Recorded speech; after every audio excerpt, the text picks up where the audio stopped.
আসসালামু আলাইকুম রাহমাতুল্লাহ। হ্যালো ভিউয়ার্স, সপ্তম শ্রেণীর শিক্ষার্থী বন্ধু, আশা করি ভালো আছো। তোমাদের অর্ধবার্ষিক পরীক্ষার সামনে রেখে গণিত বিষয়ে চমৎকার একটি ফাইনালি সংক্ষিপ্ত প্রশ্নের সাজেশন নিয়ে হাজির হয়েছি। চলো আলোচনা শুরু করা যাক।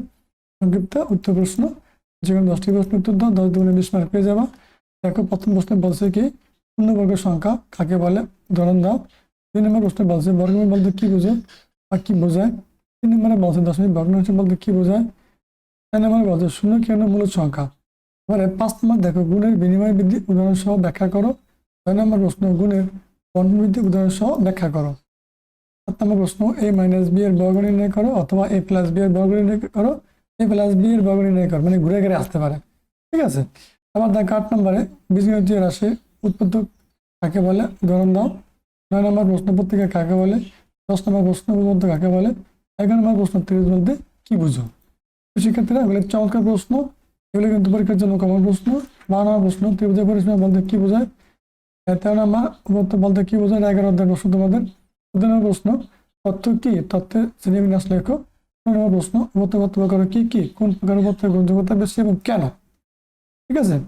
15 নম্বর প্রশ্ন দেখো পূর্ণবর্গের সংখ্যা কাকে বলে, উদাহরণ দাও।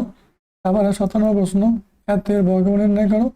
18 নম্বর প্রশ্ন এত এবং এতকে ধারাবাহিক অনুপাতে প্রকাশ করো। 19 নম্বর প্রশ্ন এত সেন্টিমিটারকে কিলোমিটারে প্রকাশ করো। 20 নম্বরে গুণ করার জন্য বলছে এই যে এতকে এই পর্যন্ত এটাকে এটা গুণ করতে বলছে। 21 নম্বর তাওয়াকে এটা হচ্ছে ভাগের একটা অঙ্ক। 22 নম্বর সূত্রের সাহায্যে 73 এর বর্গ নির্ণয় করো।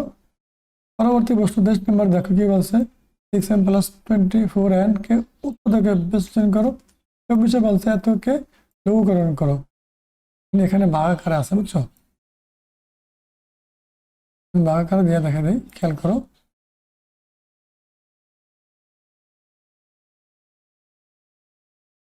এত ভাগ এত, এটা উপরে আর এটা নিচে ভাগ আকারে আছে। তারপরে ভাগ করবা লঘুকরণ হয়ে যাবে। কারাগারি করে যে মানে তাকে নিচে ওইটাই উত্তর, লঘুকরণ আর কি। 25 সমান্তরাল সরলরেখার 3টি ধর্ম লেখো।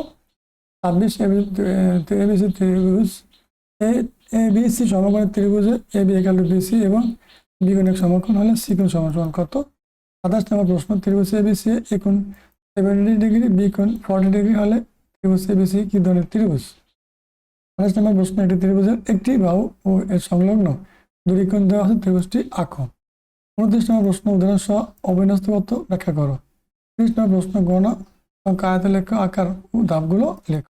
100% কমন দিলাম, এখান থেকে তোমাদের 10টা প্রশ্ন অবশ্যই কমন পাবে। এই ছিল তোমাদের সংক্ষিপ্ত প্রশ্নের উপরে গুরুত্বপূর্ণ আলোচনা। তোমরা এগুলো দেখো, প্র্যাকটিস করো, এবারে পরীক্ষা ভালো করতে পারবে। পরবর্তী ভিডিও দেখার আমন্ত্রণ জানিয়ে আজকে এখানে শেষ করছি। আল্লাহ হাফেজ।